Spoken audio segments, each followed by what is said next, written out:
Mother Crab's Treasure, the second game from indie developer Aggro Crab, has been out for a while now, and if you haven't heard it from anyone else yet, boy howdy, this game is stupendous. It's a game that I don't think any amount of words could truly encapsulate all the things it goes for and largely achieves. So I don't really want to do a full review of the game here, but instead focus on a core aspect that really brings the whole experience together. Aggro Crab has a gift that I can't quite say I've seen consistently from any other studio, regardless of the A's in their studio size. A coherent trait between the two of their games that is so strong that I call that something consistent for the studio despite only existing between two games. That gift being the way they are able to incorporate both the gameplay and its world building in a way that effortlessly blends world design and game design into a singular design smoothie. Most people who watch videos of people talking about video games have probably heard of Ludonarrative dissonance, which, to boil that mouthful of word meat into a steaming hot summary, is just the idea that the actions you take as a player don't fit with the actions the narrative tells. The biggest example I can really think of is Nakey Jakey's example of Nathan Drake from the Uncharted series, where the cutscenes make you look like a plucky, do-good adventurer, all while the gameplay is full of you just slaughtering tons and tons of people. It's a problem that's quite often found in video games because you want to keep the gameplay fun and interesting.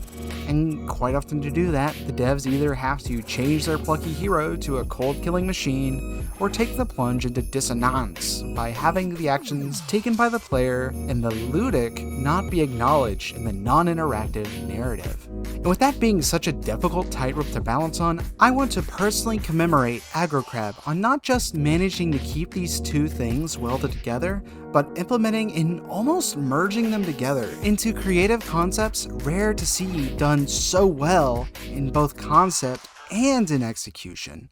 Take, for example, Going Under, Aggro Crab's first game. The gameplay itself is that of a roguelike dungeon crawler, but it's also a satirical portrayal of modern tech startups. And the way both of these aspects are woven into each other are done so well. It has such a brilliant setup and a great execution to the point that I can't figure out what idea came first, the dungeon crawler chicken or the tech startup egg. To help get my point across, let me describe you the basic premise of Going Under. You play as Jackie, a new intern for a brand new startup called Fizzle, and on your first day, you discover that underneath your building lies the ruins of other failed startups. These include a company resembling that of a work-for-hire app, a dating app, and a failed cryptocurrency, all with funny names and employees turned into soulless monsters by mega-corporatization. But not only do they exist, it's Jackie's job as the new intern to go down into the dungeons and defeat the boss of both the dungeon and the company. The concept goes so far into the gameplay that in between runs you find yourself having to sit through meetings where you also meet some lovely characters that are both charming to interact with, but also show deeper messages about the work culture that you see in these types of places. And your time in the dungeons largely don't look like dungeons as much as they do office spaces, because that's what they are, the former office space of people who failed before you. And the game takes that concept even further in ways that I don't wish to spoil for many of you who probably haven't played it. But nearly everything about the game had something narrative to do with the plot and the world it exists in. Very little of the game actually felt like just random gameplay elements for the sake of gameplay elements, even the things that very well should, like upgrades or abilities. And I don't feel that natural cohesion because the way the game integrates it is so seamless or that it goes unnoticed, because it's pretty obvious that this game is filled to the brim with elements found in roguelikes and dungeon crawlers. But the game takes that extra step to put personality and meaning into every little thing that it's easy to forget that the personality is there on top of the gameplay additions instead of the reason that the game design exists in the first place. A sort of wit found in every single piece of Going Under that left me feeling absolutely astounded after finishing the game. Going Under was my first roguelike, and because of that, I really struggled for the first part of the game, to the point where I wanted to quit, because I was too stubborn to lower the difficulty, so I had to beat it the way God intended or quit altogether. But what kept me going when all hope of not sucking had been lost was the fact that everything the game presented as part of its world that just so happened to be kicking my butt was so well conceived, interesting, and funny that it pushed me to overcome the odds and keep on trying no matter how many times it took. And that inherent beauty in Aggro Crab's world building and the way it was integrated into gameplay systems left me ecstatic for Another Crab's Treasure. And they didn't disappoint. In the same way Going Under was my first roguelike at the time, Another Crab's Treasure is my first Souls-like. And in the same way I struggled with Going Under, I also struggled at Another Crab's Treasure. And through that difficulty, yet again, it was the charm in the world and its gameplay systems that kept me going through the game, despite death after death after death after death I was being dealt.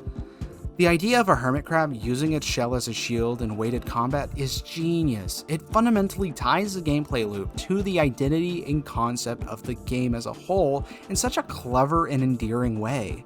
And then Aggro Crab takes that great idea and gives it both depth and variety by incorporating different stats and abilities to each shell to encourage experimentation, as well as increasing the variety of moment-to-moment action. And that variety is trash.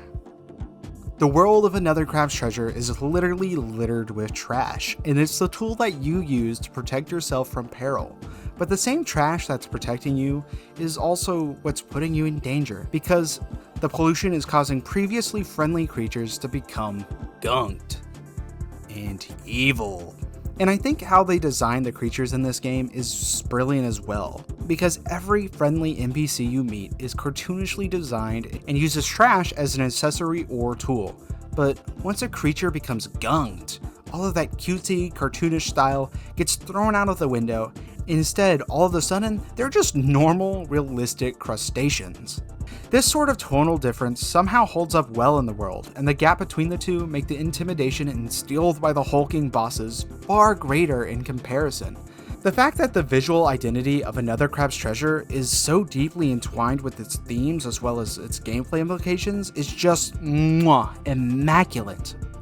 And on that note, hearing the plot involves pollution corrupting the beauty of the ocean, it should probably come to no surprise that Another Crab's Treasure brings with it a strong environmental message. But the way it goes about delivering said message is very unique as well. In every nook and cranny of the world is some piece of environment displaying its message and making the player think about just how much trash we're really dumping into the ocean. And yet, at no point do I find the game to be hand over fist about it. At no point do I feel the need to stop and think, wow guys, laying it on thick here, aren't we? A feeling that I so often feel when I'm watching media that has its message so clearly baked into its existence. And I think Aggro Crab prevents that corny outcome by approaching its messaging in a much more sardonic way. Most, if not all of the creatures in Another Crab's Treasure don't go around saying, "Oh goodness, look what's happening to our society, to our lovely world, it's being covered in trash. Boo hoo hoo, 3D crustacean hates trash." No. Instead, what you see is that despite it literally turning their brethren evil, the sea dwellers of Another Crab's Treasure are obsessed with trash. They built their whole society and its class system off of the trash polluting their world. So the messaging the game brings acts as a double entendre, because there's the obvious, look what we're doing to our ocean, but the effect of that surface level message then spins into its own narrative on top of it, because we then see people take said trash and become overly materialistic of it, regardless of the harmful effects it's having on others, the environment, and eventually themselves. It's this sort of like layered comedic double-edged sword in the sense that what we're doing is polluting the ocean, and that's bad in and of itself, but then seeing who's supposed to be the victims in this situation instead rejoice and repeat the sort of behavior that was causing us to pollute their environment leads to what I believe is a very layered message. And it exists in a way that isn't necessarily subtle, but isn't trying to beat you on the head with hammers by constantly pointing at itself and going, "See? Look how this is bad, look how this is wrong." Going Under handles its messaging in a similarly sardonic manner. The game really feels like a hate letter to modern business structures, a sentiment I feel hits harder when looking at the fact that this is being spoken by an indie game studio. A lot of it feels like jabs taken by people who've experienced the problems firsthand, and I think the game's better off for it. There's a lot in the game that acts as commentary about the corporate experience, one of which culminates to my favorite concept for a game's final boss that I won't spoil, because if you haven't played the game, I insist that you do, and if you have, you know what the blurred screen is referring to.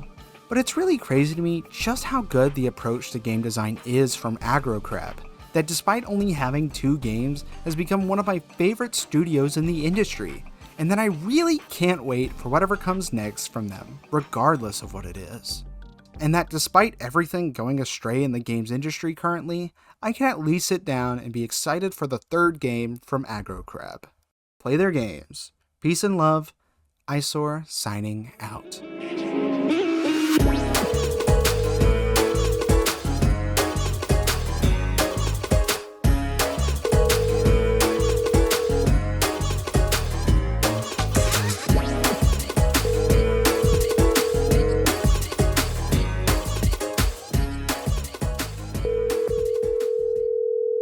Your call has been forwarded to an automatic voice message system.